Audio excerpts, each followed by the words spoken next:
What's up, everybody? Welcome to Conversations with me, your host, Jason Glaze.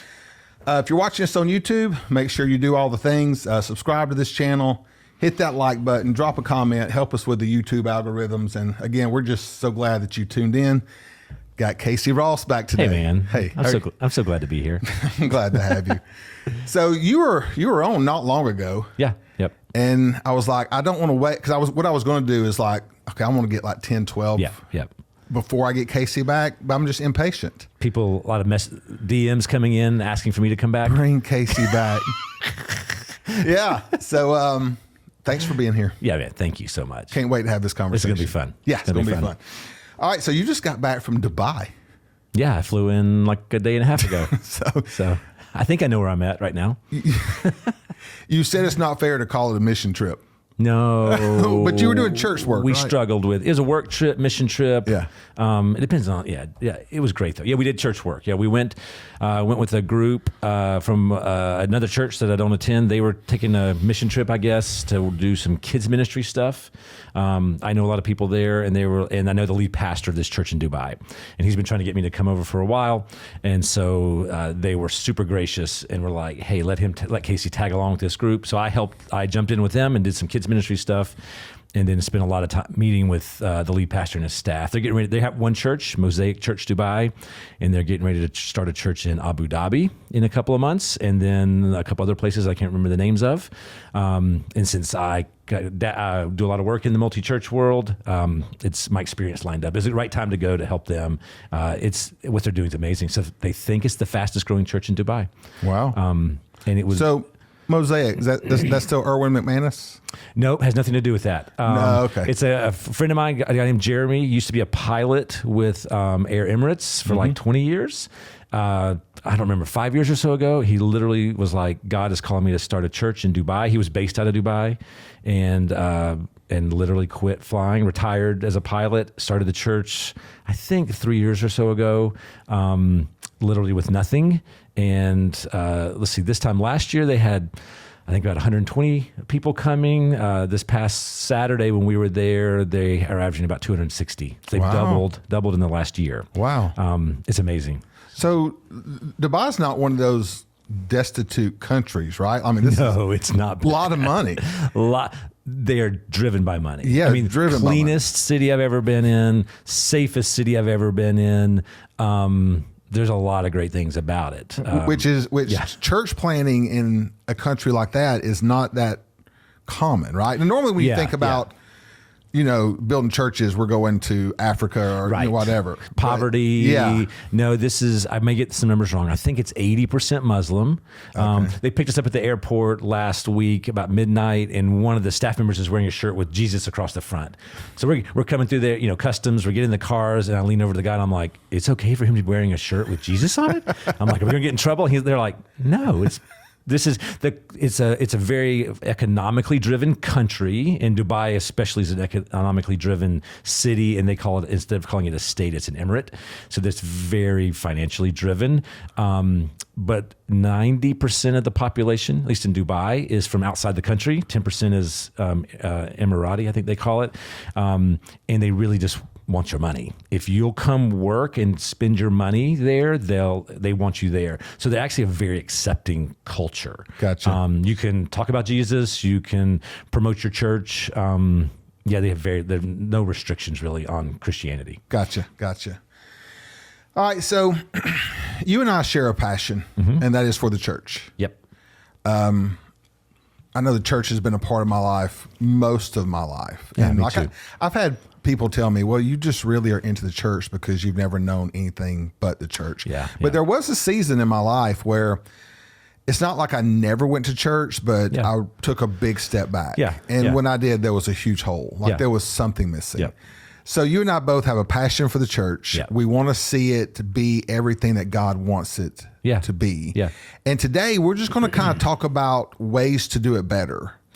And ways to connect better, maybe some areas that we missed the mark. And again, disclaimer here, you and I neither want or want to be critical.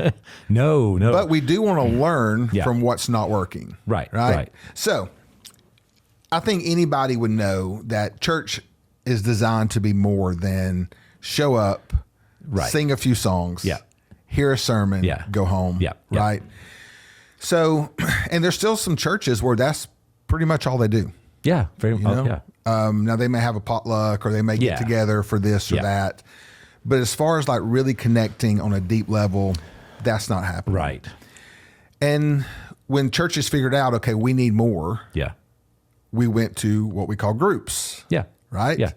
And so forming small groups was this experiment that probably happened. I don't even know when it started. You probably wouldn't know. 25 years. It was kind of the Sunday school. We went from Sunday school to small groups. Great. 20 something years ago. Yep. Yeah. So we went Sunday school to small groups. Yep. Why do you think we made that shift? Some of this is my opinion. Some of it's just, I'm a church nerd. I'm like you. I love the church. People will accuse me. They're like, well, you're a pastor. You have to. And I'm like, no, I'm a pastor. If anything, I've seen too much. I should run. There's times I could have run from the church for good reasons. And I'm like, no, I still want to be in it. Yeah. So my interpretation of what happened is Sunday school was great. You had a teacher, you had curriculum, but I mean, even in the name of what it was school. It was knowledge based. It was, here's your handout, fill in the blanks or follow along. And so it celebrated knowledge, which again, I don't think it's a bad thing, but you do it for 20 something years and all of a sudden you just realize you've got a lot of people who know a lot of Bible, but they're not living it. And if you think about it, I think when you have knowledge on one extreme, the other extreme you go to is relationships. And so I think it was eventually some smart people were like, we've got too many smart Christians who know a lot, but they don't like each other. They're not building relationships. There's no community. So typically, and not just the church, this is what we humans do. Instead of taking a couple of steps that way, we swing that way. So I think my hunch is 20 something years ago, we swung as a reaction to knowledge-based Christianity, or discipleship is probably a better way to say that. Knowledge-based discipleship to relationally based discipleship. Right. That was the goal. And so we swung to small groups, and then 20 years later, I think we have a lot of churches going, oh, we have a lot of people who know each other. They're friends with each other. That's great. It's fellowship. If you want to call it fellowship, that's great. But again, it's kind of, we're looking going, oof, we didn't accomplish discipleship. So more than likely, in probably the next 5 years or so, I don't know where we swing to. It could be back to knowledge. I don't know. But my hunch is there's a swing coming of sometime in the near future. I think it's already happening. Yeah. Oh, tell me about it. I really do. What are you seeing? Oh, nothing. I know. I think it's happening on the inside of people. Oh, yes, totally agree. 100%. Totally agree. So yeah. So I don't see the church doing it. I've talked to a bunch of having worked for a church for a long time, and then 2.5 years ago moving to another church where I'm at now, and then talking to a lot of people who seem to be doing what I did, just kind of just quietly moving to another church. So many of them have said to me, like, I'll say to them, like, so yeah, I'm just realizing, like, small groups emphasize this and you have your Christian friends, but, I'm sensing people want to really follow Jesus. And they're like, yeah, we thought that 3 years ago. Thanks for catching up, Casey. And I'm like, ooh, I've been working for a church. We're behind on what people are thinking, what you've been seeing for a while. Yeah. So we had the Sunday school model where it was knowledge-based. Yep. We decided, okay, we missed the mark. We need to start building relationships within the church. Yeah. So we went to small groups. Yeah. 20 years later, we're looking at our groups and going, discipleship's really not happening to the degree that we want it. Now, big disclaimer here. Yeah. Some groups, they are killing it. Oh, yes. They've got the perfect balance of relations and discipleship. Yeah. But my experience, because I was in groups forever, married groups, men's groups, my experience has been that it did get to the place where it was really just relational. Yeah. Most of the people even on my trip, we were talking about this.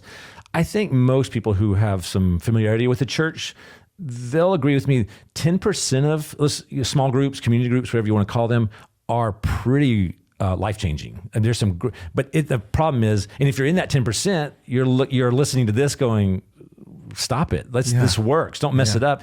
The problem is there's the 90% of people didn't experience that. And because it's church, even though we do get our fair share of complaints in the church world, most people really, truly are afraid to give us honest feedback, constructive feedback, helpful feedback, because it's the church and they don't want to complain about God or, and then we're pastors. They don't want to, they'll feel really guilty if they give us like strategic, constructive feedback. So they may complain it's too hot, too cold, I didn't like that song, or it's too loud, but they won't come and go, hey, this thing you want me to do that's supposed to help me, whatever, fill in the blank, be a disciple, follow Jesus.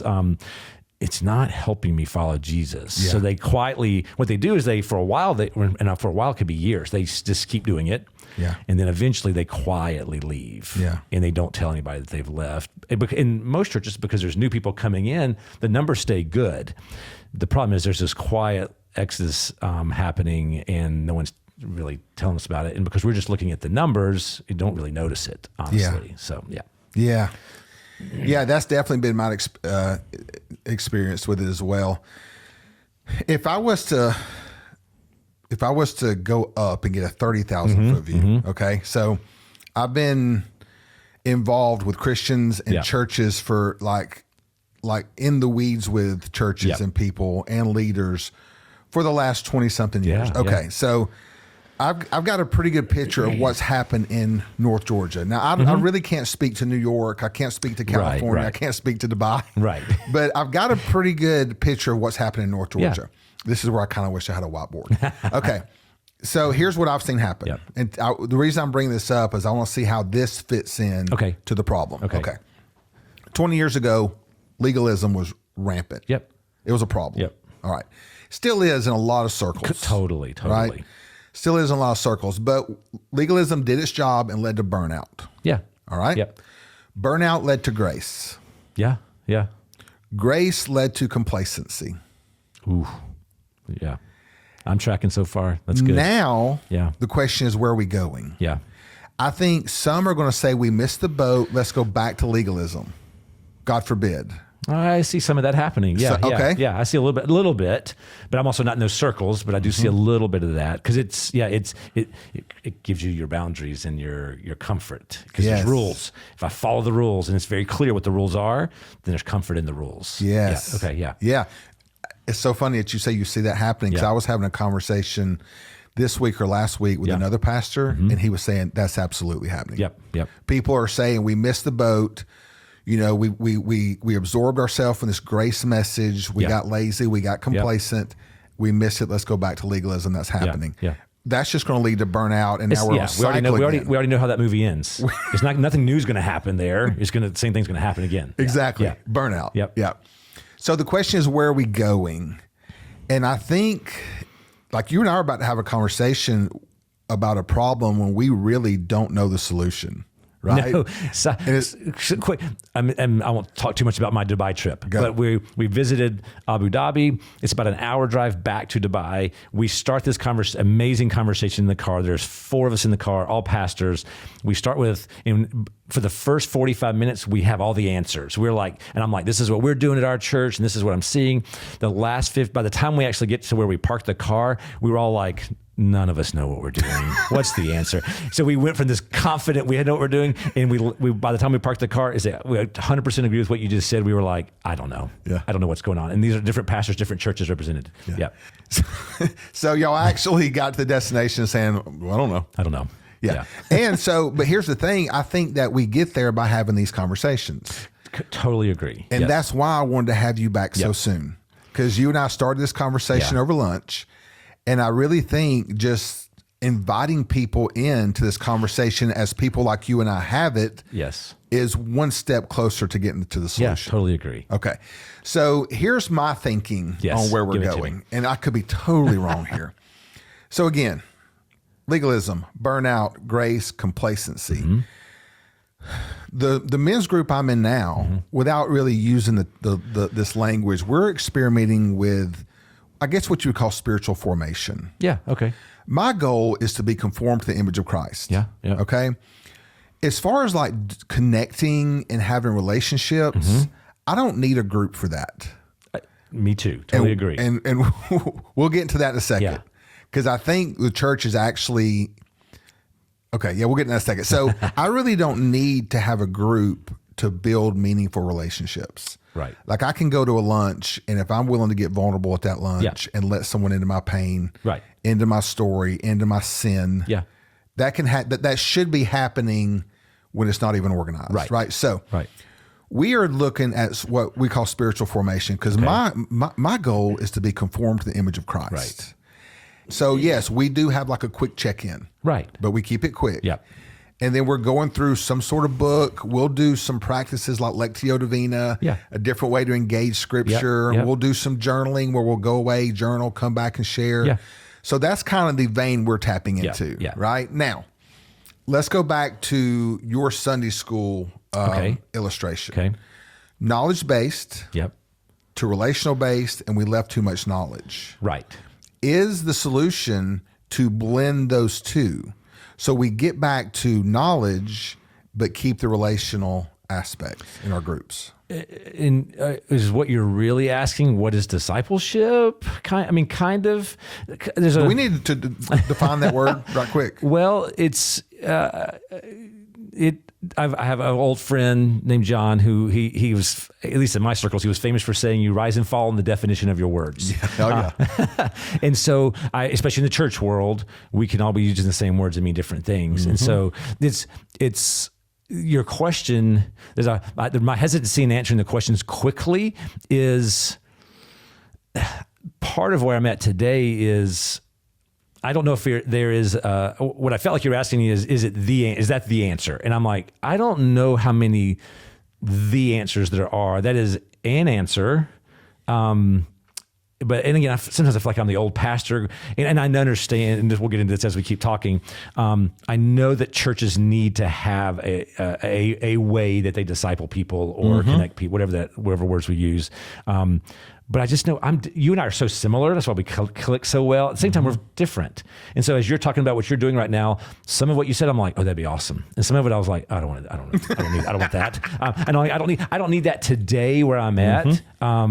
So that's where I struggle with is that the place we need to go? I don't know. Is it definitely a place we should have offered out there? 100%. Yes. Yeah. I do think and I'm going to say the answer is in the middle between relationships and knowledge, but I think the middle's wide, and it's not one thing. It's not like, yes, everybody should now be doing exactly what you're doing, Jason. If everybody just got the same, but if we move towards the middle, and I don't love the word balance because to me it implies this perfect still moment, and if the wind blows, now you're not about. It's more of a rhythm, which is ironic because I have no rhythm whatsoever. But it's a rhythm in the middle where, yes, you've got to have relationships. You have to.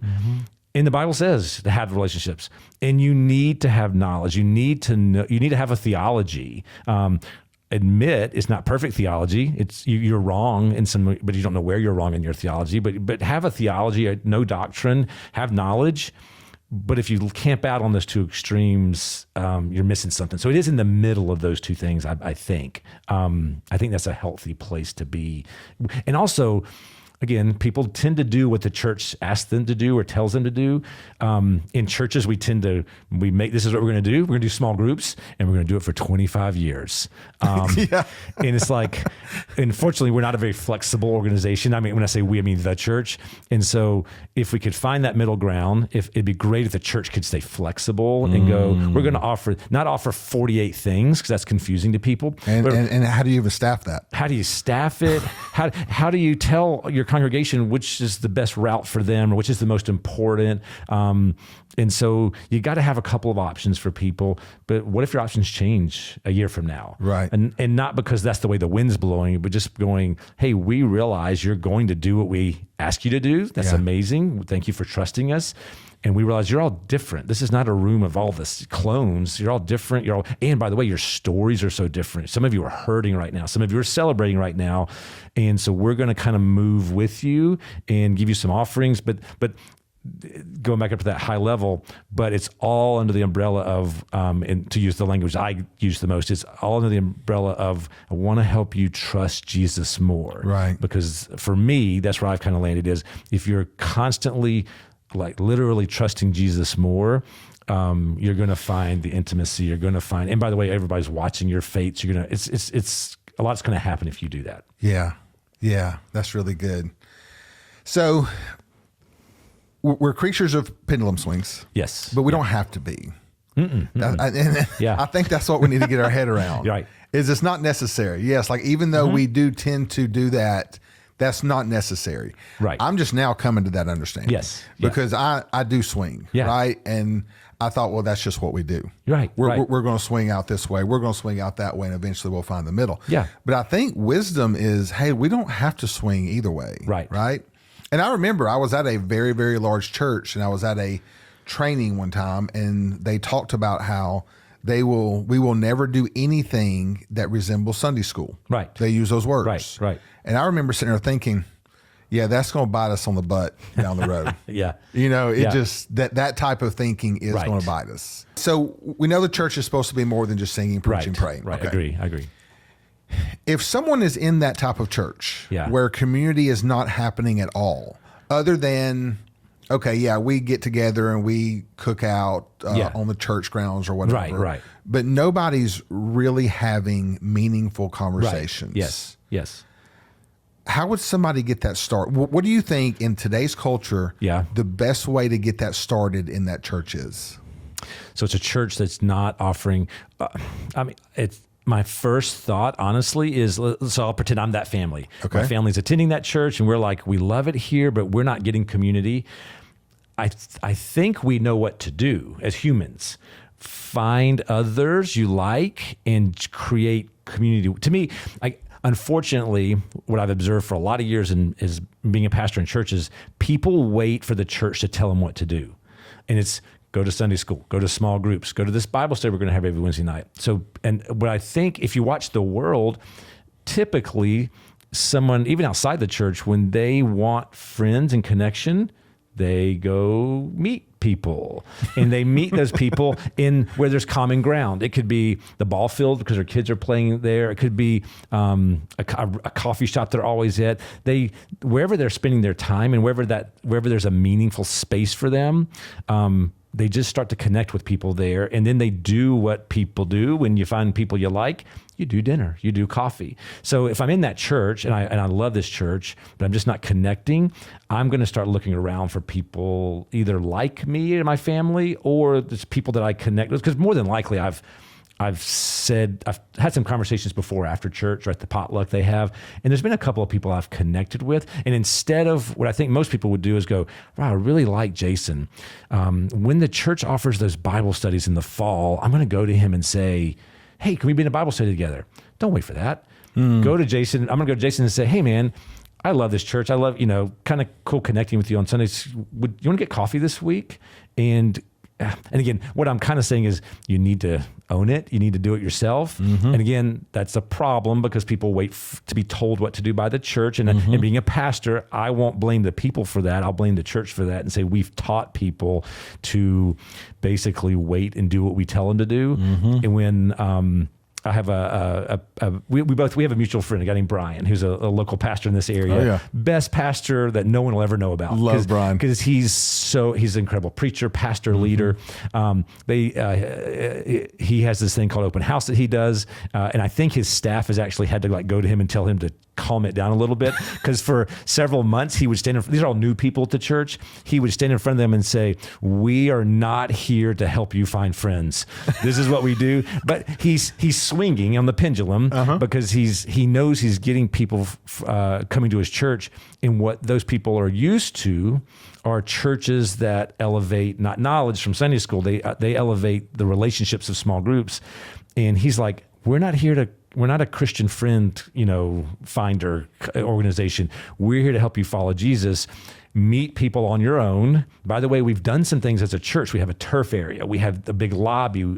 There's places for you to meet people here. And when you meet people, form friendships. So the staff had to go to him and say, turn it down a little bit there. We do want people to, we are here to help people, connect people. But part of his response to that was, it's just, we've spent so many years elevating relationships, and people in the church didn't go make relationships on their own. The majority, I won't say no, majority waited for the church to help them meet people instead of just doing what everybody else is doing out in the world and just go meet people and spend some time together.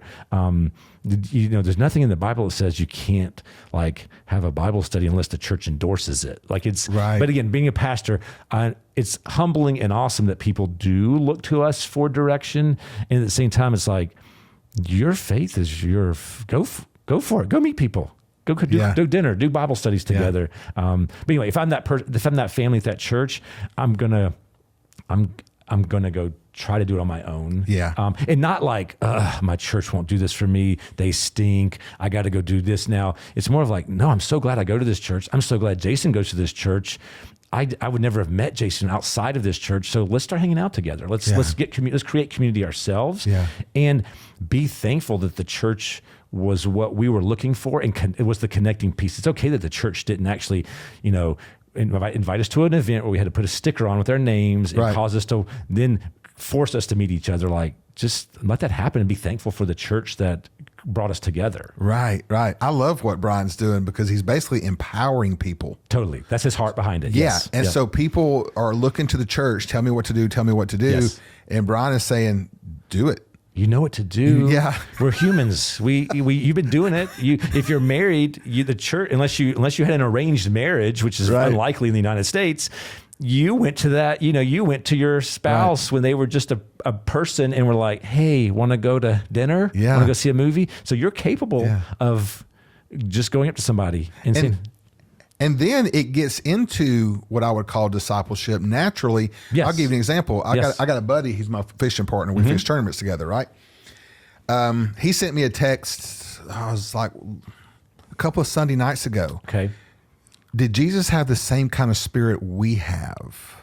Yeah. I was like, oof. Here we go, right? I'm glad he's your friend, not mine. Those are hard questions. No. Yeah, and then it was great because we started hashing it out. Yeah. So we don't go to the same church together. We fish together. He's a really, really good friend. Okay. And now we start talking about Jesus stuff, right? And that's how it should happen. Yeah. When we wait on the church to set that up for us, the church can almost enable us to not have those conversations. Completely agree. Because a lot of people will wait on it. Yeah. Like, I'm going to wait on this conversation. Yes. When if I read the book of Acts, and I know we can't do things exactly the way the book of Acts did. True. Different culture. Right. This is 2023. Yes. We can't go back. Right. Well, we could try, but I don't know how we go. Right. But if you read the book of Acts, yes, there was some structure. Yeah. Peter says, send me 7 men full of the Holy Spirit, good report, so I can give myself the word in prayer. Right. Take care of. There was some order and structure. Yeah, absolutely. But I don't see, hey, wait on us to tell you what to do. No, I don't see that at all. Really, no. you have the Holy Spirit in you. Right. Now go. Right. Go. Right. Yeah. And I can see how the church, not meaning to, has kind of enabled us to trust the church more than the Holy Spirit in us. Yeah, and I've worked for churches for a long time. I get it. I understand our world really well. And some of this it's all behind a great heart. Because again, almost all the pastors I know, they're really just trying their best. And in the church world, we do have to differentiate ourselves from other churches, not as competition, but part of it is just how we feel God leading us and what we think is the best way for someone to follow Jesus, or the preaching style we prefer.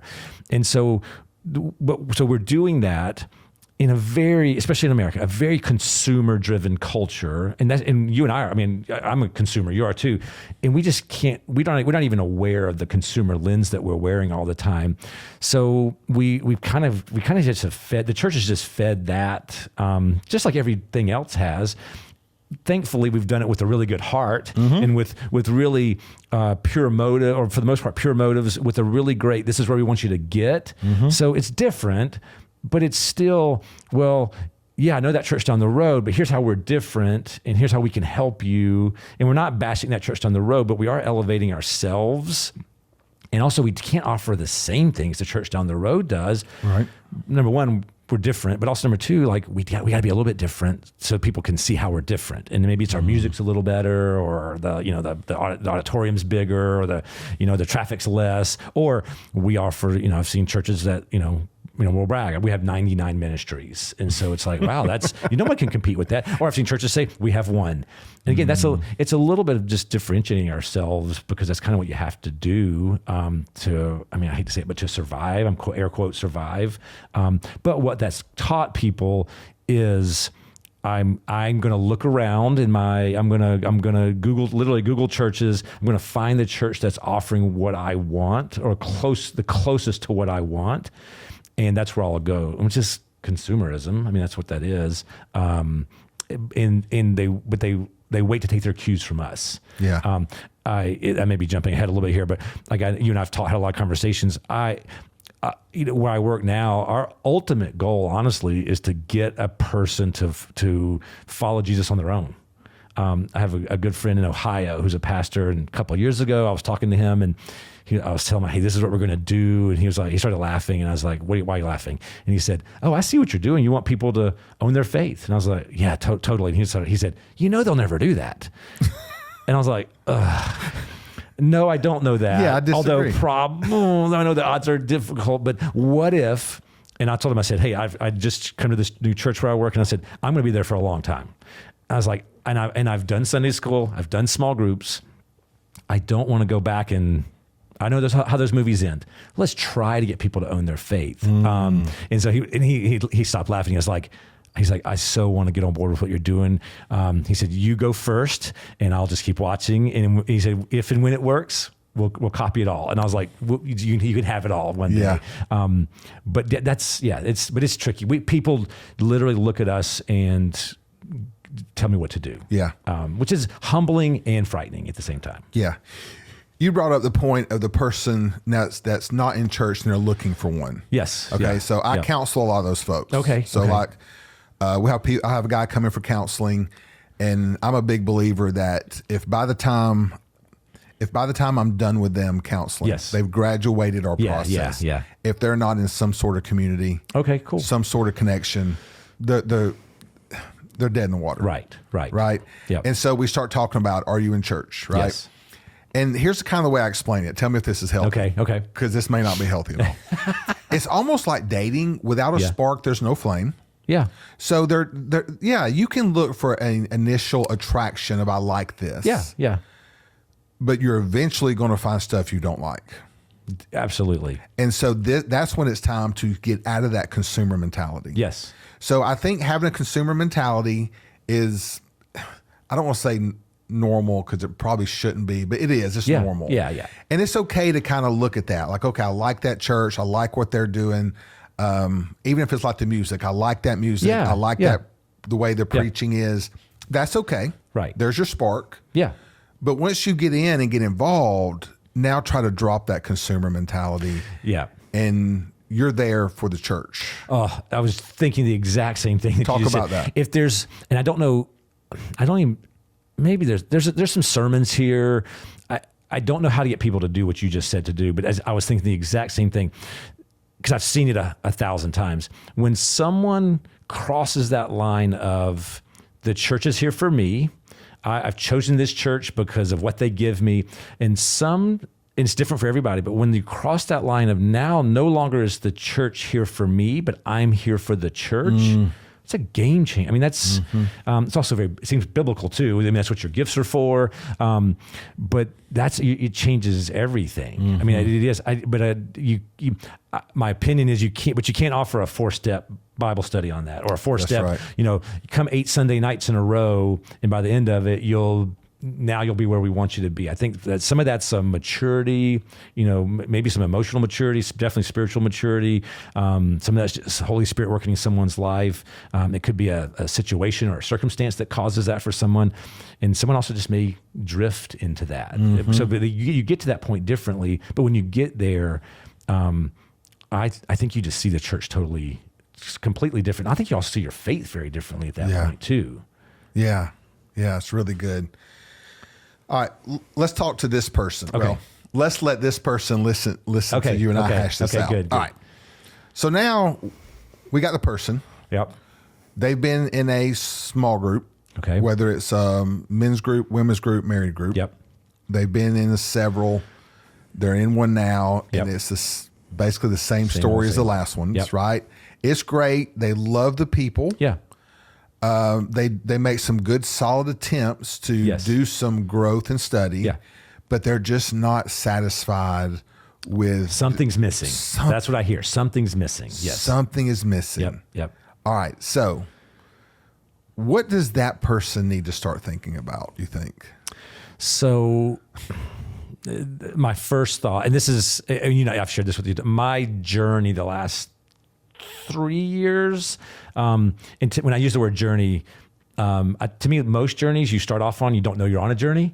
And then after you've been on it for a little while, you look back and go, oh, I've been on a journey. So I look back and I'm like, oh, I've been on a journey for a while. When I meet someone like that, they probably can check the boxes. Like you said, they already check the small group box. Mm-hmm. I'm sure they can check I come on Sundays, I hear the sermons, I worship, I like the music. They've probably even told some people about the church. They were like, hey, I go here, you should come with me. So they kind of have checked the boxes that we would want them to check, but there's still something missing. And so what I like to, and I've had this conversation 20 or 30 times, I feel like, over the last year and a half, I love to sit down with someone and go, hey, keep doing those things. You keep inviting. You do need to. It's good to sit in a room with other believers and sing. And sometimes don't sing and just listen to the singing. Listen to the preacher. Maybe not continue in your small group. That's up to you. But what I like to say to them is, hey, so here's what I would like to challenge you to do. There's something, and I don't know if it's outside the church. This is not in the church. This is something outside the church. It's probably a relationship, but it could be something else. There's something you need to do and you don't want to do it. And you're not doing it because it scares you and it could go wrong, or you could just chicken out. I love to say to them, and so what I call that is a step. There's a step you need to take, and the only way you're going to take it is if you sit in your car and go, all right, Jesus, I need you to be with me. I'm not going to do this unless you do it through me or whatever. I need your help on this. And you get the guts to do it. And then you get back in your car and you're like, it worked. Wow, I just did something I didn't think I could do, and I had to trust Jesus to do it. And to me, your faith just grew. And to me, I define faith as trust. And so, and again, on this journey I'm on, I'm all about now. I'm like, hey, it's all about growing your faith, deeper faith, whatever terms you want to use. But to me, that means you need to literally trust Jesus more. Do your Bible studies or groups, whatever, but develop a habit of taking a step that causes you to have to trust Jesus more. And that step may look like having a conversation. That step may look like having starting something. Someone a year or so ago, I included this list in the book I wrote. Someone challenged me a year or so. They were like, make a list of those kind of things. I think I ended up making a list of like 100 different things. I was like, these are limitless. There really is a limitless list here but in working at the church I work in, they helped me add a word to it. It's a unique next step. So the step I've got to take, the step that I need to take that's going to cause me to trust Jesus, if I shared it with you, you might be like, dude, that's not a step. I do that in my sleep and I'd be like, but dude, you don't understand me. Like for me, that's a big deal. That's like my spiritual formation step. You're like, probably not for me. Not for me. Right. So it's a unique next step, and that's where it really is between you and Jesus. What is something you don't want to do? And it could be, like what you were saying, it could be, a lot of times I've learned with people, it is probably, especially early on when you're starting to think about taking a unique next step, a lot of times it is relationships, because those are the things we've kind of either neglected or just said, I'm not going to do that. That's too hard to do. Yeah. But eventually it could be a known habit, a secret habit you've got. It could just be, I'm gonna speed less, and it could be what to most people sound dumb, or it has nothing to do with your faith in Jesus. Well, not for you, it doesn't, but for this person to drive differently, they really do have to go, okay, Jesus, everything in me, I'm aggressive, I'm always in a hurry, I'm impatient with people, and it shows up a lot in the car. And so I'm going to drive differently today. And the whole time you're driving differently, you're having to go, Jesus, help me not push that accelerator more. Yeah. Jesus, help me not give that guy the finger because he's going too slow. For me, help me not flash my lights because the guy in front of me is going too slow. And again, you go, that's not spiritual. That's not faith. And I'm like, actually, for that person, it could be. So that's where it's so, to me, the exciting part is it's almost a little bit like choose your own adventure, but it's, hey, what don't you want to do? Right. What are things, habits, relationships, things you've got to get fixed, or anything that causes you to go, Jesus, I need your help. Yeah. I 100% agree with what you just said. Yeah. This might sound like I'm pushing back a little bit. Go for it, push. But I completely agree with what you just said. But here's something I'm noticing lately. Yeah. Is we tend to want to default to that easier step. Okay. Oh, completely. And that step might be the step Jesus is wanting you to take. Yes. Stop speeding. Yeah. Stop giving people the finger. Right. That's huge, especially if you got the fish sticker on your back of your car. Or your church. I've got my church logo on the back of my car. Yes. Yeah. But when I flash my lights at them, they don't see the back of my car. That's right. So that might be the real step. I'm seeing a lot of people default to that when Jesus is actually calling on them. Go to the nursing home and pray for these people. Yes. Yeah. Go start a food bank. Yep. Go. You know what I'm saying? Like something big. Yeah. Yes. It's almost like we've stopped dreaming big as individuals. Yes. We want the church to dream big for us. Yes. That's right. Again, we're circling back now. Mm-hmm. We want the church to tell us what to do. Right. And the church is typically, because again, this is what I've done for many years. The church is typically going to either tell you the step you need to take is inside the church. Get into a small group or Bible study or Sunday school class, whatever we offer. Give money, invite people, and serve. Again, you should be doing all those things. Like those are to me, that's part of following Jesus is your involvement in your church.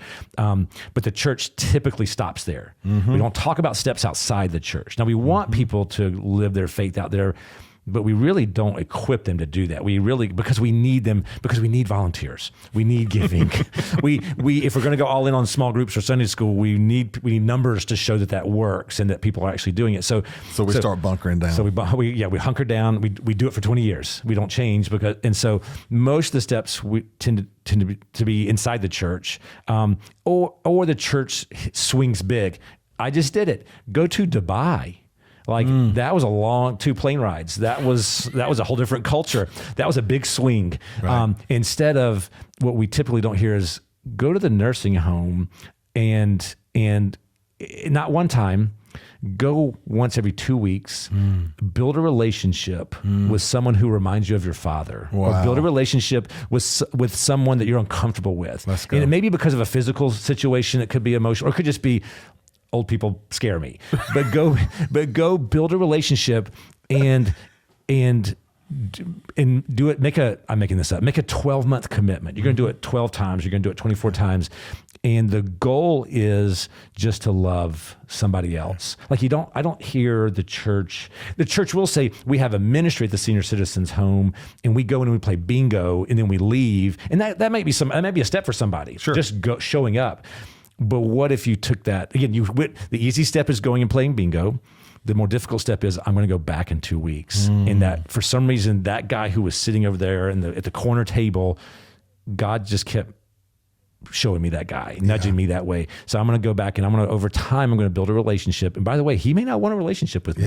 And I'm going to be respectful and but I'm going to keep going back and build a relationship. And I don't know, I don't have an agenda. I don't know what's going to happen here. It may just turn into a friendship. I may lead this guy to start his faith in Jesus, but I'm going to keep doing this.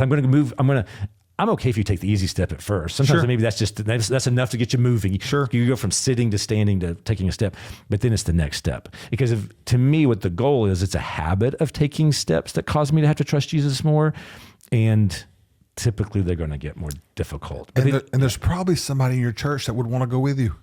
Oh, yes, totally. I sat down with a guy recently, new to our church, and this guy is like Mr. Bible scholar. I mean, he's just got. I mean, I was like, wow, you know a lot. And so the last question he asked me is, so how can I serve the church? And I said, I bet you're expecting me to say, I want you to lead a Bible study. And he was like, yeah, kind of. And I said, you can do that. I said, but you'll help other people's faith grow. And I said, and I'm interested in their faith as well. But right now, I'm sitting with you. So I'm most interested in your faith. I said, your faith isn't going to grow as leading a Bible study because you do that in your sleep. Like you're a seminary professor basically. I said, how would you feel if I said the third grade room needs a leader? He was like, that scares me to death. And I said, that's what I want you to do. Oh, wow. And so he was like, and come to find out, the guy did it. I was like, as a pastor, I'm not used to always, people always doing exactly what we say. I was like, the guy went and did it. And he's also going to lead a Bible study. So he's doing the easy thing, which we need, but he's also, because he was like, he understood, like, I need to do something that causes me every time I do it to go, Jesus, I need you to show up. Please help me do this. I don't like you right now. I don't like you right now at all. You just totally rubbed my whole, function in your strengths. Yes. You just kind of rubbed that raw on me. I've always said, like, I like teenagers. Yes. No, I love teenagers. I don't like teenagers. Right. So if somebody asks me to get involved in teenagers, like at my church, I'm like, no. Right. But according to you, that might be where I need to step in. It's possibly if I'm trusting Jesus and the Holy Spirit's leading me there. It's funny. I've got she's a lady who's coached me for years. Okay. She's it's more around leadership, but she's a believer. She's in her 70s. She's been a believer a long time. So she's coached me for a lot of years. She brought up something recently and you just brought this up. She said, Casey, I'm really starting to question the whole just focus on your strengths mindset. She said, no, we've been doing this and she coaches mostly CEOs and companies. Marcus Buckingham. Yes. And she's like, I'm just seeing out in the marketplace, out in the world. And she said, and in churches too, I don't know that it's turned out like we thought it would. She says, there's something to be said for knowing your weaknesses and working on them some. And so then I talked to her about this and she was like, so we haven't dove into it yet. So that's probably all I can say on it, but she's got me thinking because, being a boss and a leader, and for 20 years, I've been working on my teams of what are your strengths? Let's just do those things. And I'm like, wait, but what I'm talking about is doing the thing you don't want to do, which really probably pokes at your weaknesses. And I'm not saying that becomes your strength, but I'm saying trust Jesus to, So I'm sitting here sweating, uncomfortable as well. As I'm talking about it. Yeah. So this is what I hear you saying. So if we take let's take the Strength Finders thing. Yes. If I'm a 9, so if we're looking at a scale from 1 to 10. Okay. And I'm a 9 in this area. Yeah. I'm going to just function in that area. Yeah. If I'm a 3 in this area. Yeah. I'm never probably going to be more than a 5. Totally agree. So my tendency is to ignore it. But what you're saying is, no, let's go ahead and get to a 5. Like you may never be a 10 in this area, right? But let's go ahead and get from a 3 to a 5. Yeah, and if I think you said you're a 9 in that area over here. Yeah. More than likely, you're going to stay at 9. It's not by doing this. You're not going to lose. Maybe you slip to an 8.5. I don't know, but because it's a strength, you're going to stay there. But what? And then how does going from a 3 to a 5? Because we've all got 3s. Things where 3s at. Oh yeah. That's those around us are probably they're aware of our strengths. They're also pretty aware. Just ask my family. They're very aware of where I'm a 3 right now. And if I went from a 3 to a 5, let's assume I'm still functioning as a 9 in my strengths. So they're getting the best of me there. But if I went from a 3 to a 5 in some of my weaknesses, how much does that impact the people around me? Man, I didn't know we were. I didn't either. I'm like, I didn't know we were going here think about this. Dadgummit. All right, so let's do this because I can think of 3 churches right now in this situation I'm about to describe to you. Okay. We saw the need for groups. Yep. We launched them. Right. Yep. It flopped. Okay. We don't do them anymore. Right. Yep. Or we're doing groups, but we're about to kill it because it's just not working. And usually the reason it's not working is it's just a leadership issue, right? So it's a training issue. Yeah, I agree. Yes. It's a training issue. Yeah. So I used to say if you got a pulse, right, you can lead a group, right? Yeah. And that's probably not the best way to think about things. Yes, but I think I've said that to people before. So yeah, I may have said it to you a long time ago. Right? If you got a pulse, you can lead a group. Yeah. Which is probably not the best way to think about it. Right. So there are churches who saw the need for community. Right. Launched their community group, life groups, whatever they want to call it. Yeah. And now they're seeing, okay, we started with 12, we got 2 left. Right. And they're like, okay, that didn't work. Yeah. But I still see the need for community. Right. Let's talk that out. Okay. I'm impressed by those churches, first of all, because I'm also aware of other churches who, I know they know their small group system and model doesn't work. Like they would say that. And by work, I mean, it's not creating disciples. They would look at their volunteer needs within the church and go, if our discipleship model is working, we should always have a pool of people coming in to volunteer. And so, but and it's difficult. I'm going to make it sound like this is easy to do. This is really difficult. They are not willing to stop doing groups because they're so far into doing them and they've been doing them so long, it would upset the world too much. And so they have kept doing groups. They've added things on to groups, some other options, some other spiritual formation options, discipleship options. The problem is they've been doing groups for so long, it's still communicated as the main thing and it's still seen as the main thing. The other things they've added, which they actually would prefer more people go that route, they just seem secondary. So I'm actually impressed by the churches that notice something doesn't work and have stopped doing it. Yeah. But I guess some stuff that we've already talked about today is all right, it's not working. So empower your people to own it. I mean, at the end of the day, so the church I work in, I know I'm in the meetings.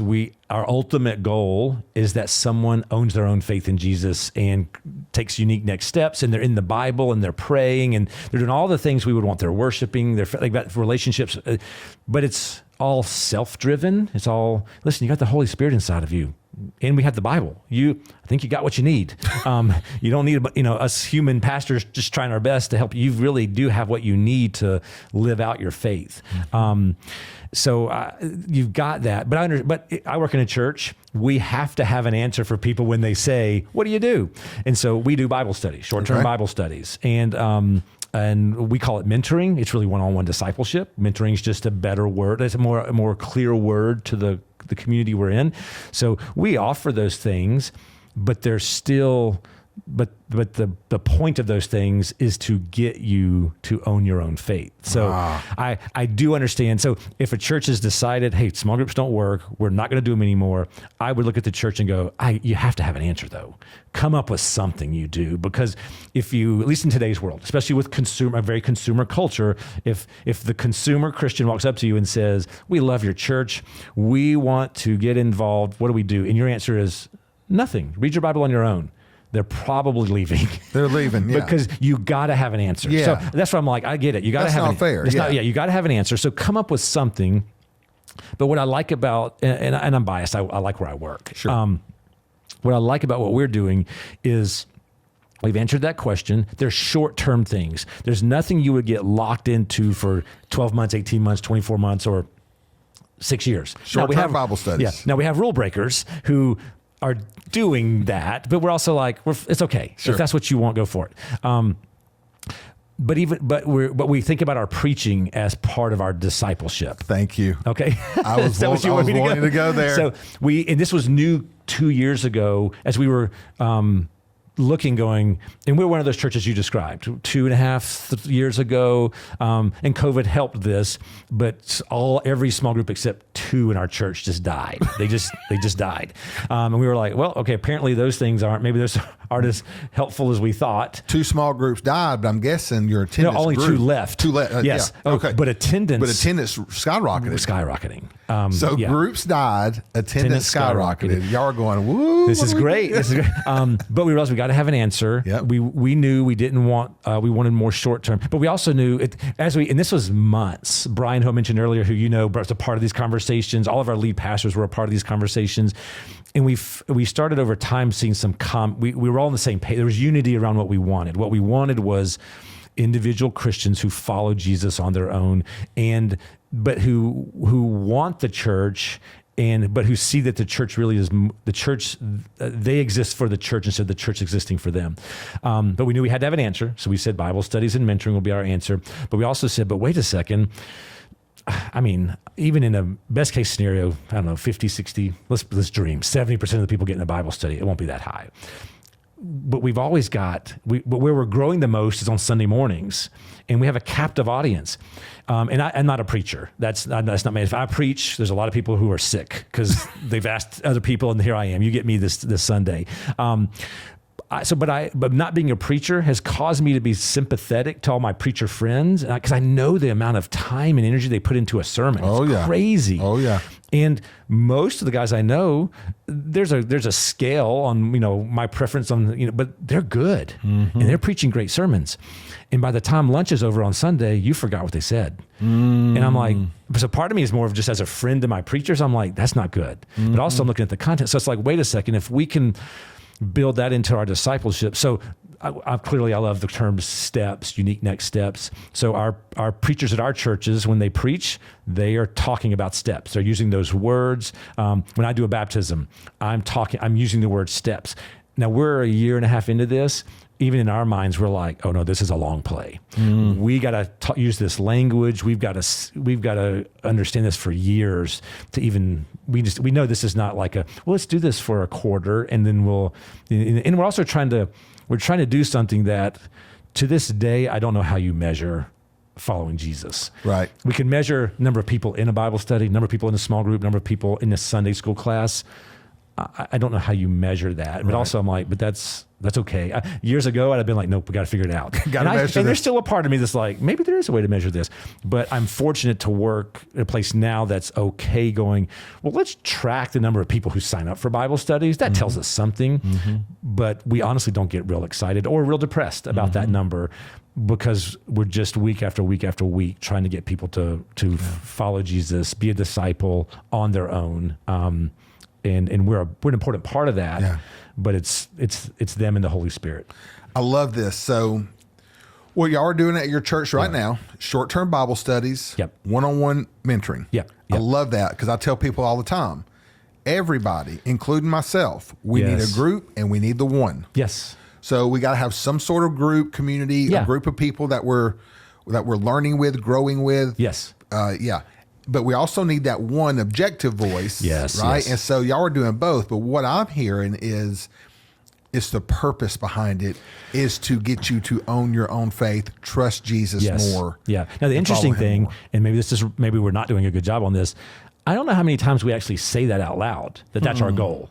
Is for you to follow Jesus on your own. I probably need to pay attention to that a little bit more and see.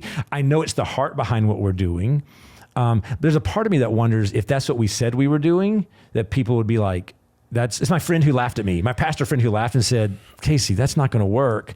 I wonder, I don't know how many Christians are walking around going, I want to go to a church that expects me to live out my faith on my own. I don't think they would know it until you empowered them and it felt good. Yes. Yeah, obviously, the language around this kind of stuff is important. Very, very important. Because you could take the person prone to isolation. Yes. And you just gave them permission to go out on their own. I don't need anybody. Right. So, I think the language would be important. But I understand the heart behind what you're saying, and I think it's great.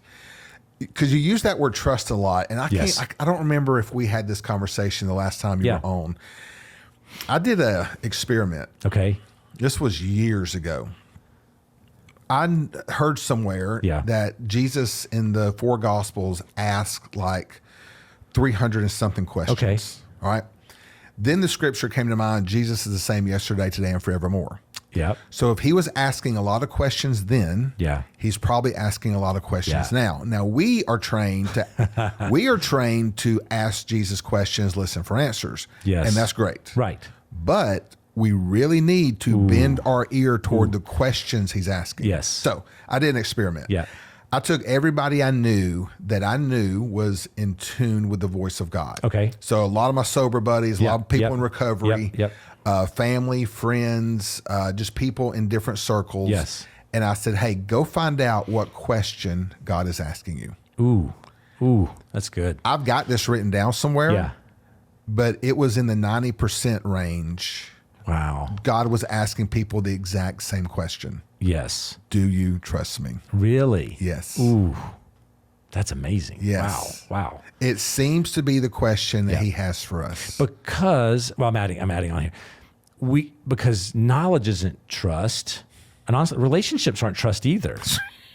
The knowledge feels good. I'm a knowledge guy. I love knowledge. Me too. I'm an introvert, so I like my relationships. I like them. I like a smaller group, and I've got that. So, but those aren't trust at all. And especially the early church. I mean, Jesus, as he walked around, it was a whole lot. I mean, it was follow me, which is to me is another way to say, do you trust me? Yeah. And because they were leaving everything to do what he said. That's the ultimate trust. Yeah. That's amazing that's what your experiment turned out. It was in the 90%. Do you trust me? And now we got to answer that question. Yes. And if I answer it honestly, sitting here today, if I answer it honestly, I trust you with that. Not so much. Yeah. Not there yet. Right. And that's where I'm like, okay, find those not yets. Yeah. And again, maybe you need to take a huge leap, but find the not yet and take a step. Yeah. I doubt when you take that step, you're going to be like, oh, now I trust Jesus completely in that area of my life. No, you don't yet, but you took a step. Yeah. You did. And again, it may be that no one even noticed that step, but you did because you're a little sweaty. You're a little like, oh, okay, I'm still okay. Yeah. I did that. I'm not ready to take the next step yet in that area, but I took one. Yeah. And by the way, he proved trustworthy. That's amazing. Yeah, it really is. And trust comes back to a perception of God's character. Ooh. So like, if I've got distorted views of him, I'm not going to trust him. Right. Right. And so that's where concept of God comes in. All right, I'm getting down a rabbit hole here. Well, that's kind of one more comment about that. Yeah, that's go. interesting because the knowledge side of the Sunday school model taught us knowledge, which part of that knowledge, I think, was a correct view of God, at least intellectually. So you had the knowledge. Now, when you swing to the relationship side, I don't. Now your relationships tend to become a little bit of an echo chamber of we're just going to talk alike, we're going to trust alike, and so I don't know on the relationship side. Yeah, you may have a study where you learn the character of God, but I don't know in that world. I actually think the knowledge world could help you a little more on the knowledge, the God. Who God is. The relationship side to me gets a little more difficult to really know who God is and to first believe it, then begin to experience it and trust him in that way. That's massive. That's really good. You said that. Our concept of God is like a two-sided coin. We have intellectual and emotional. Yes. Yeah. So like anybody that's been a Christian for any amount of time knows that God says, I will never leave you nor forsake you. Yeah. So we got the knowledge. Yeah.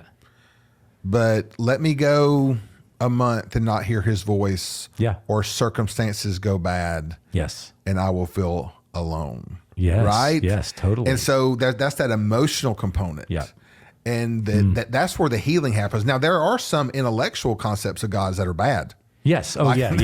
Oh, yeah. There's some bad theology. Yeah. Right. And so it's not that the heady part is not important. Right. But that emotional component, and that does take that act of trust. Like, okay, absolutely. God, you said you have not left me. Right. I'm going to believe it. I'm going to act like it, even though I'm not feeling it in the moment. Yeah. Right. Yes. That's good. Prime example. And we have to, it's crazy because we never stop learning these lessons. Right. No. So like we just had a situation here at New Name Ministries where our rent doubled. Okay. I won't go into the long story, but the rent doubled. That's a big deal. Big deal. Yes. And so my first response was, I got this. This is 15 phone calls. Right. 15 phone calls. I'll have this thing wrapped up. Yep. Crickets. And I was like, what do I do now? Right. And then God's like, you never even once came to me on this. You didn't include me in it. You didn't include me. You're trusting you. You're not trusting me. I'm like, I've got to learn this again. I know. I'll be 51 in a couple of months. Yes. I've been a Christian for a long time. I still did this thing. Like I had to go around this mountain one more time. Right. Wow. So trust is, it's not something you step into, poof, done. No. It is a long, long journey. Well, because life life is so complicated. Yeah. Like I was just talking to a friend last night who's gone through some really vicious stomach cancer kind of stuff in the last year or so. I saw him last night. He didn't look great, but I asked him, I said, how are you doing? He's like, doctors say I'm right on the right path. And at the same time, he's like, but I've got some new pains. And I was like, oh, that's not, I don't like that. And he was like, so I'm getting good reports from the doctors, but I'm also scared to death at the same time. And I was like, man, life is so complicated. Even when there's good news, there's bad news.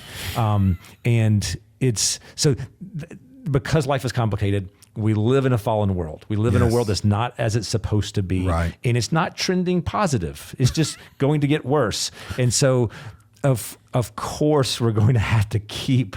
Yeah. I say of course, like I'm like, oh yeah, I've got it. But I'm like, no, I'm just as surprised as you are most of the time. I'm like, oh gosh, are you kidding? Like, I did this so well last month. Why, how did it get back here so fast? Yeah. But I've got to do it again. And that's where this steps language, and maybe it's really mostly for me, but it's really helped me go, I'm always, as someone who follows Jesus, I've had this great conversation with a really, almost like a family member, but just a really close friend lately, last month or so, about God's will, following Jesus kind of stuff. And I've told him, again, old pastor thinking now, I'm like, I think it's just, I used to view it as a nice sidewalk. Just walk down the sidewalk. And as long as you walk down the sidewalk, life kind of gets a little bit better because you're in God's will, or whatever you want to call it. And occasionally I'm going to do, I'm going to do something bad, and it's going to cause me to fall off the sidewalk, and I just got to get back on it. And I've realized, like, oh my gosh, like that's terrible thinking. To me, because life is so complicated, and I keep circling back to the same old stuff, it's like walking through the woods. There's trees all in the way. I'm having to walk around the tree. I'm falling down sometimes. I'm slipping sometimes. I'm kind of forgetting, wait, which direction was I going? But it's all about just keep taking steps. I'm going to trust Jesus. And sometimes I'm going to circle back and be like, didn't I see this tree already? This looks really familiar. But I just keep, to me, it's and maybe this is part of my personality, but it's just keep trusting Jesus. And sometimes that's the most insignificant little step, but it was a big deal for me. Yeah. And other times, like you said earlier, it's that really big step. But I just got to keep trusting. I love that idea. What you asked those people, like, I do think God just keeps going, hey, Casey, do you trust me? Do you trust me? And do you trust me in the good times? Things are, honestly, right now for the Ross family, things are pretty good. We've probably got some great news coming soon. Like, things are going really well, but it's, do you trust me right now? And not, do you trust me because, things are going to get bad soon, but do you trust me even in the good times? But I've also got some stuff going on, here or there that's not as good, some challenging stuff. But it's the same question. Do you trust me? Do you trust me? Yeah. And it's because you can trust me. And because if you do trust me, and it's not, well, part of it is intellectually. Intellectually, I do trust you, God, but it's, are you going to trust me? Yeah.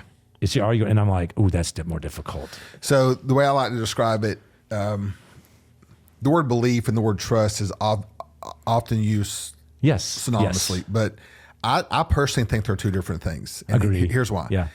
I can believe this chair will hold me up. Yeah. If I sit in it. Yeah. Trust is sitting in it. It's I can sit in a chair, but I can, you can kind of lean forward. And if you came and kicked the chair out from under me, I'm going to pop up really quick. Right. Trust is, I'm going to sit back. Yeah. And now if you came and knocked this chair out from under me, I'm on the ground. Yeah. And I'm embarrassed. You got me. It's the leaning back, and now all my weight is in the chair. Yes. My weight isn't in my feet on the ground. Yep. And it's like, that's, and there are easier times to do that with God, and there are really difficult times to do that with God. But that's great. I really do think it's that constant. Do you trust me? Do you trust me? Yeah. And again, part of that's an intellectual thing. Yeah, God, I trust you. I know the Bible verses. I know the Bible stories. Yeah, I know that they, I know that what you did for, in those situations. But he's like, no, Casey, do you trust me? Are you? And then to me, it's the kind of the follow-up question is, are you trusting me? Are you trusting me? And if I allow myself to get, this is for me at least, if I allow myself to get quiet for 60 seconds, I almost immediately come up with, and this is how I need to trust him. I'm just not doing it right now. Yeah. And because, I'm just not, I'm not thinking, I'm not listening to him right now. So yeah. Let's wrap it up with this one. We mentioned, you mentioned earlier, here we go. All right. Discipleship happens from the stage. Yeah. I believe all right. So. Now, I agree with you. Yeah.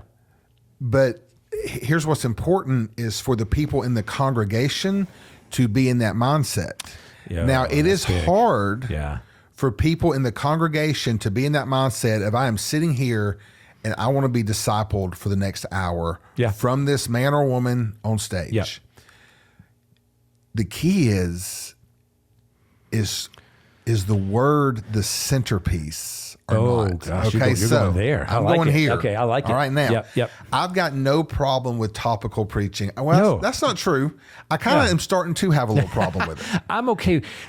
Again, it goes back to how you define words. If your topical preaching is with the Bible there, it depends on how you want to define topical preaching. When I say I'm okay with it. Let's just go ahead and say it. Okay, so there are some who basically they have their topic that they want to talk about. Okay. Yeah. And they go search and find the 2 verses to somehow squeeze into that sermon. Yeah, I got a problem with that. Yeah. I got a problem with that. I do too. And I don't think that's discipleship. No.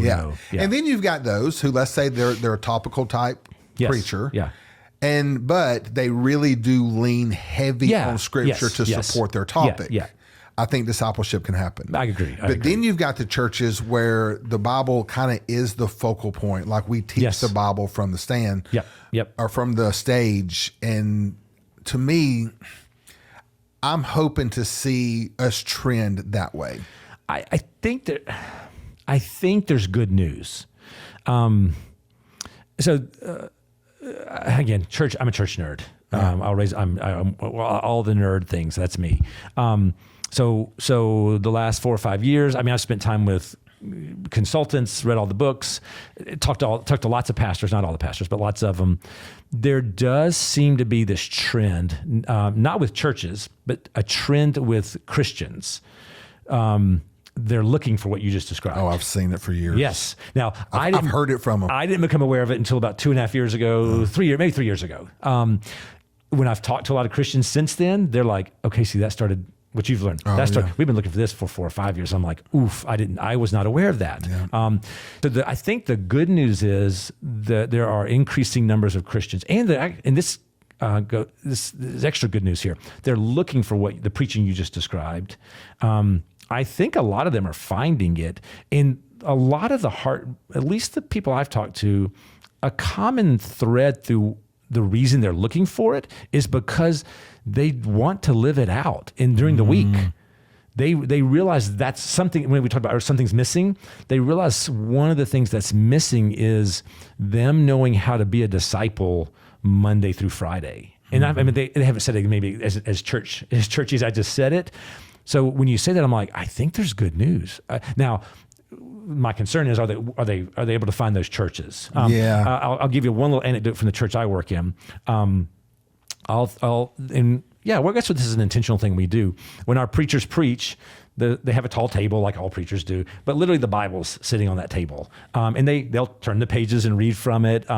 Again, not rocket science. By the way, the verses are also up on the screen. Sure, both. So they're there. But a lot of these people, conversations I had, one of the things they would say of, hey, why I attend the church you work in is because the Bible's on the stage. Wow. We see the preacher reading the Bible. What does that tell us right there? It's what is that telling us? The people will tell us what's going on. Saying, what they're implying is, I haven't seen that for a long time. Yeah. And now being an old pastor, I'm like, wait, hold on. And again, these people that I've talked to come from 10 different churches. Sure. And they're very different kinds of churches. So I'm like, I don't know all the pastors, but I'm like, you come from a good church. You come from a good church. You come from a good church. I know the preachers there. They're preaching out of the Bible, but they're like, yeah, but we didn't see it. Or the verses are read, like there's just something about seeing the Bible. And it blew me away. This was a shock to me. And I was like, oh, like this should not be... I guess we should be doing this. But it was surprising to me the number of people that said, it's so refreshing to see the Bible on the table. And like literally the pastor like turning the page, reading from the Bible. I think that's a symbol of what people are hungry for. So it's good news for the church. Yes, it is. It's really good news. It's not like you're not describing something and it's like, oh my gosh, like we're the church. We can open the Bible and read the Bible. Are you willing to share this? Because if you're not, if you share it, then decide not to. Okay, sure, yeah.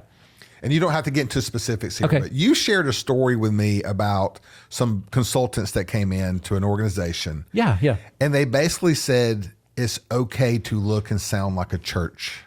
Yes, yeah. I can share that story. Share that story. Yeah. So interesting thing. These were not. I worked at a church. We numbers were declining, but everything was still great. But numbers declining.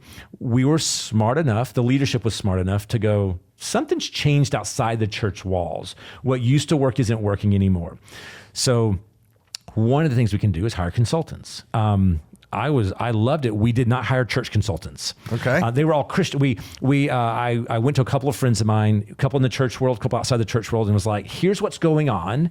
And one of my friends who, he doesn't work there anymore, but was in charge of the customer experience at one of the really large event venues in Atlanta, was like, you got to call this company. And I was like, why would their specialty was customer experiences in entertainment venues. So Six Flags, Dollywood, Mercedes-Benz Stadium, and things all over the world, the country. And he's like, but by the way, the whole team are Christians and they love Jesus. Like these are really like legit Christians. He said, I think the combo of them loving the church, loving Jesus, and then being able to look, they're also great at surveying, but also their ability. And he said, and so I called them, lots of conversations. Long story short, we ended up going with them. Because they were like, I told them like, hey, numbers are going down. We need a better pulse of the culture outside of the church, and then help us know what to do inside the church.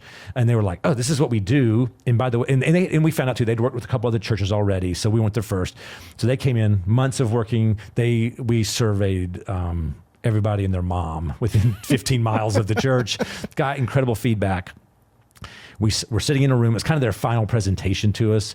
And the church I was working at the time, and it was really revolutionary, had kind of built a model around, but it was built 20 years ago when people didn't like the church. People were kind of angry at the church.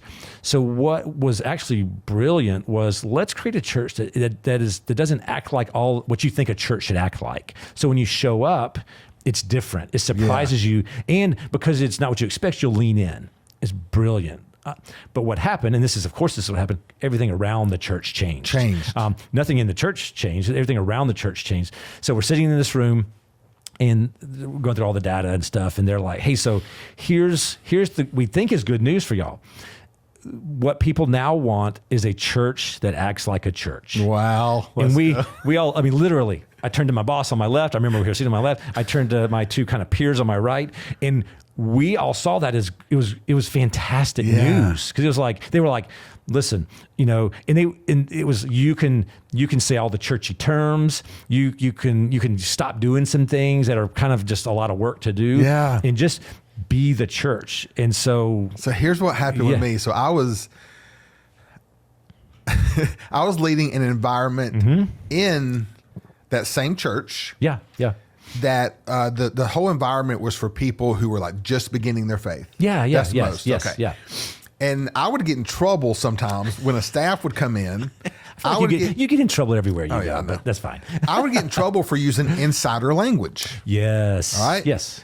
But here's the thing: is like the God was doing crazy stuff in these groups. Right. I'm talking about just in 8 weeks, I saw so many people fall in love with Jesus and get transformed in a short amount of time. So you couldn't argue with what Jesus was doing. Right. But I would hear you're using too much insider language. So I started doing some subtle experimenting on my own as I led these groups. I led like 29 of these groups. And here's what I noticed is they know where they are. Like these people know they had walked into a church. They know where they are. And I remember one time a guy even thanking me for saying it. So in other words, instead of reframing it in a way that seemed more safe, whatever, I just went ahead and said what, I can't remember what it was. He was like, thank you for just saying it. Like he was almost sick of hearing a church trying to not sound like a kind church. of have code language around it, or you're not quite ready for us to go there, so we won't go there. And they're way more ready than we realize. Right. Well, so these consultants, lots of things they taught us, but one of the, they were able to kind of to explain why the decline in numbers. And basically, here's the group of people not coming anymore. It was kind of this fringe group. And I was like, everything made sense that they were telling us. And they said, hey, so here's some bad news for the future. And this was kind of bad news for the church in the United States was all churches are gonna decline if they keep doing what they're doing. people who don't attend church, those people are, it's going to take a lot more for them to attend in the future. They're not going to come just to see what you're about. Mm-hmm. They're not going to come until they need, what I would say is need Jesus, but they may not know what they need, but something's missing. And for some reason they're coming to church. They said, so the good news is people who don't go to church are still going to show up at your church. It's going to take them longer to get there, but when they get there, they don't want fluff. They don't want extra. They want to see from the minute they walk in the room, and they may not, and they're all going to word this differently. The term they used with us was they're going to want to experience God, and they may not know exactly what they mean by that, but they're going to want to see other people worshiping. They're going to want to feel something, and so it was like, oh, this is fantastic news. And where I work now, it's what we see every Sunday. And right. we still see people, unchurched people who show up. We see less of the fringe group, the kind of the Christmas and Easter people. Right. They don't show up as much. We don't see these massive peaks and valleys in attendance like what we did 5, 10, 20 years ago. But you're seeing the seekers. They still show up. I don't know all their stories. Right. I think it took them longer to show up because it took something for them to show up. Right. Something happened instead of them just coming to check us out. But they're still showing up. Life change is still happening. And at least currently, numbers are trending really, really well. Yeah. We're seeing great things happen. And I think a lot of it is because we're doing what those consultants described. And they didn't sit there and go, start doing this. They just said, here are the findings. Here's what's going to work in the future. And they said, we're not church consultants, so we don't know how to tell you what to go change and do, but here's the information. And so I think they nailed it on that. I mean, they got it. I do too. They got it right. I do too, because like I said, I've been hearing that for years. And all these other people, now that I've had a chance to talk to this last couple of years, all these just church attenders are like, oh, Casey, church didn't need to hire consultants for that. We could have just had lunch and told you that. I'm like, dang it. But working in the church, we had isolated ourselves from all that because we were just doing what we knew to do. And it was honestly still working, but we knew something's not trending well. There's a shift. So there's a shift happening. Yeah. We don't know what it is. And I think these guys got it right. Yeah. So the last time you were on, we talked all about your book. Yeah. Yeah. Just in case somebody is listening or watching now that missed that one. Yeah. Yeah.